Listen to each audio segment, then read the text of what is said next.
Okay. Paano babalansihin ng lipunan ang pagkilala sa karapatan ng mga trans women na makapasok sa mga exclusive female space tulad ng banyo ng mga babae kung ang mga biological na babae ay nakakaramdam na nalalabag ang kanilang sex-based rights? Ano ang masasabi mo rito?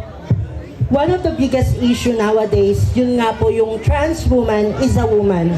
So sa mga kapwa ko LGBT member dito sa ating lipunan, kung pakiramdam nyo, kayo ay isang tunay na babae, kayo po yan. Yan po ay tunay yung nararamdaman. Ang mga taong nasa paligid nyo, yan ay walang magagawa sa pakiramdam mo. Kung tingin mo sa sarili mo, nakakulong ka sa katawan ng panglalaki, pero tingin mo sa sarili mo, ikaw ay isang babae, ipagpatuloy mo lang yan hanggat wala kang inaapakan, inaagrabyadong tao.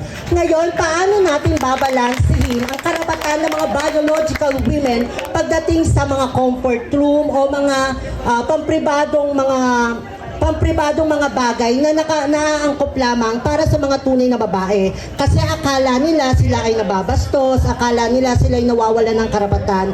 Isa lamang pong masasabi ko, kami pong mga bakla, magkakaiba po kami ng ugali, magkakaiba po kami ng isip.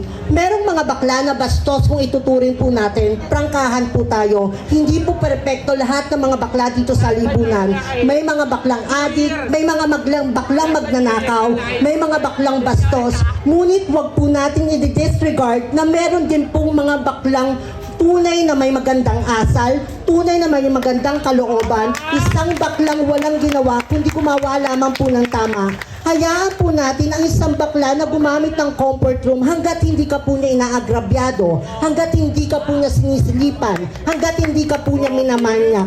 Dahil lagi nating tandaan, dito sa ating mundo, kung ikaw ay naharas, pwede kang magreklamo. Meron tayong Human Rights, Article 3, Section 1 of 1987 Constitution, there's no law to be deprived of life, liberty, property without due process of law. Kung alam mong nahaharas ka at nawawala ang iyong karapatan bilang isang pambabae, meron po tayong batas na pwede kang magreklamo. Ngunit kung ang isang homosexual lamang po na kagaya ko ay ang gusto lamang po ay gumamit ng palikuran, hayaan po natin siyang gumamit dahil ito po ay pangangailangan bundin namin, katulad po ninyo. Dito sa mundo, sa mga kapwa ko LGBT, walang masama sa pagiging bakla, ngunit lagi natin tatandaan, huwag natin piliting maging magaling. Ang pilitin po natin ay maging mabuti. Maging mabuting ehemplo sa lahat ng mga taong nakapaligid sa atin. Hanggang ngayon, ang SOGP nakabinbin pa rin sa Kongreso. Bakit? Tinututulan po nila ito. Bakit? Dahil nakikita nila tayo mga bakla ay hindi nagtutulungan. Tayo mga bakla ay naghihilaan. Tayo mga bakla ay nagsisiraan.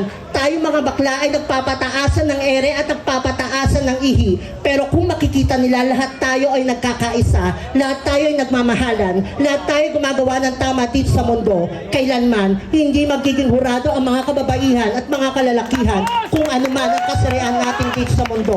Kaya naniniwala ako, kung pakiramdam mong babae ka, ipagpatuloy mo lang. Ang mahalaga, gumagawa ka ng tama dito sa mundo. Dahil pag nagpantay ang mga paa, kumikit ang iyong mga mata. Hindi husgahan ng tao o ng Diyos kung babae ka, lalaki, bakla o tomboy. Bagkus, huhusgahan niya kung paano ka naging mabuting tao sa mundo.